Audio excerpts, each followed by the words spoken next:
নমস্কার, আমি প্রিয়া। আমার নতুন রেসিপিতে সবাইকে স্বাগত। আজ এই রেসিপিটি তৈরি করেছিলাম, খেতে খুব ভালো হয়েছে।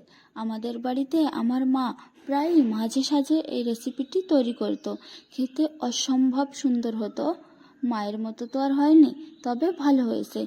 চলুন আপনাদের সঙ্গে শেয়ার করি। কাঁচকলা রান্না করলে কি আপনারা খোসাগুলো ফেলে দেন? আর ফেলবেন না। সহজ পদ্ধতিতে সেরা স্বাদে এই রেসিপিটি একবার তৈরি করে দেখুন, আশা করি ভালো লাগবে। সবার প্রথমে একটা বটি বা ছুরির সাহায্যে খোসাগুলোকে ছোট ছোট করে কেটে নিতে হবে।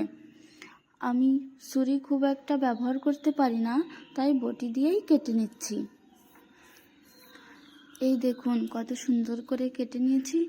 এইগুলোকে ধুয়ে নেব। আর সাথে লাগছে গোটা রসুনের কোয়া আর কাঁচা লঙ্কা। কাঁচা লঙ্কাটা অবশ্যই যে যার স্বাদ মতো নিতে হবে।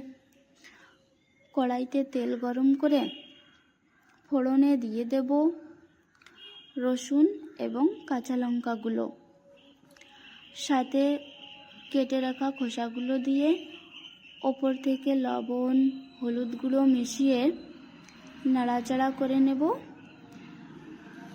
গ্যাসের আঁচ মিডিয়াম রেখে কিছু সময়ের জন্য ঢাকনা দিয়ে ঢেকে দিব।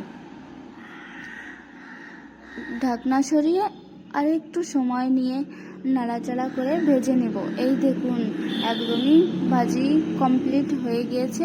এইবার শিলনোড়াতে গোটা জিরা আর গোটা সরিষা বেটে নেব। এরই সাথে খোসাগুলো বেটে নেব। যেহেতু এখানে অনেকটাই খোসা, তাই আমি অল্প অল্প করে নেব আর মিহি করে বেটে নেব।